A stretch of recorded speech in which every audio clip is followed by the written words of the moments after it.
ഇവിടെ നിലമ്പൂർ ബൈ ഇലക്ഷൻ്റെ ഇത് ഭയങ്കര ഇതിലിങ്ങനെ എത്തി നിൽക്കട്ടോ. 19-ാം തീയതിയാണ് ഇലക്ഷൻ. അപ്പോൾ റോഡ് ഷോ ആണ് കാണുന്നത്. എന്തോരം ആളുകൾ അറിയോ.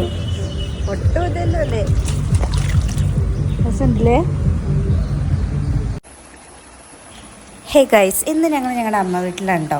ഞങ്ങളവിടെ താഴെ പുഴയുണ്ട്. പുഴയുടെ അവിടെ ഈ ചാലിൽ മീൻ കിട്ടുമല്ലോ മഴക്കാലത്ത്. അങ്ങനെ ഞങ്ങൾ മീൻ പിടിക്കാൻ പോയതാണ് ഗൈസ്. കുറേ ഒന്നുമില്ലെങ്കിൽ കുറച്ചൊക്കെ കിട്ടിയിട്ടുണ്ട് കേട്ടോ. അതിൽ ഞണ്ടുമുണ്ട്. ഈ ചെറിയ മീൻ മാത്രമല്ല, ഞണ്ടുണ്ട് കേട്ടോ. പുഴമീൻ എനിക്ക് വലിയ ഇഷ്ടമൊന്നുമില്ലെങ്കിലും പിടിക്കാൻ പോകുന്ന ഈ കാണാനൊക്കെ നല്ല രസമാണ്. കുറച്ചധികം നമുക്ക് കിട്ടിയിട്ടുണ്ട്.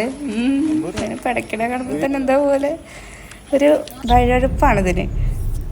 എന്താ ഒരു ചിന്താവിഷ്ടയ ശ്യാമളയോ. അപ്പം ഞങ്ങൾ പിടിച്ചുകൊണ്ടുവന്ന മീനൊക്കെ ഞങ്ങൾ ഫ്രൈ ചെയ്യണം. ഫ്രൈ ചെയ്തിട്ട് മീൻ മാത്രമാണ് കഴിക്കണേ അല്ല, മീനിൻ്റെ കൂടെ നമ്മൾ വേറൊരു സംഭവം കൂടെ കഴിക്കുന്നുണ്ട്. എന്താണ്? ഗസ് ചെയ്താൽ ഞാൻ അടുത്തപ്പം പറയാം. ഗസ് ചെയ്യണ്ട പറഞ്ഞുതരാം. കുറച്ച് കപ്പയുണ്ട്, അതേപോലെ നമുക്ക് പുഴമീനുണ്ട്, അതുപോലെ തന്നെ നമുക്ക് നല്ല ചമ്മന്തി ഉണ്ട്. ആ ബിരിയാണി ചെമ്പ് തുറന്നതിൻ്റെ സ്മെല്ലടിക്കുമ്പോൾ തന്നെ കപ്പിയും പുഴമീനൊന്നും ഒന്നുമല്ല. ഇനി അത് ഇളക്കി അതിൻ്റെ മസാലയൊക്കെ കൂട്ടിയൊരു പിടി പിടിക്കുമ്പോൾ പിന്നെ അമ്മ വീട്ടിലൊക്കെ പോയാൽ തിരിച്ചു വരുമ്പോൾ അവിടെ എല്ലാവരും സകല സാധനങ്ങളും പെറുക്കി കൊണ്ടുവരണം.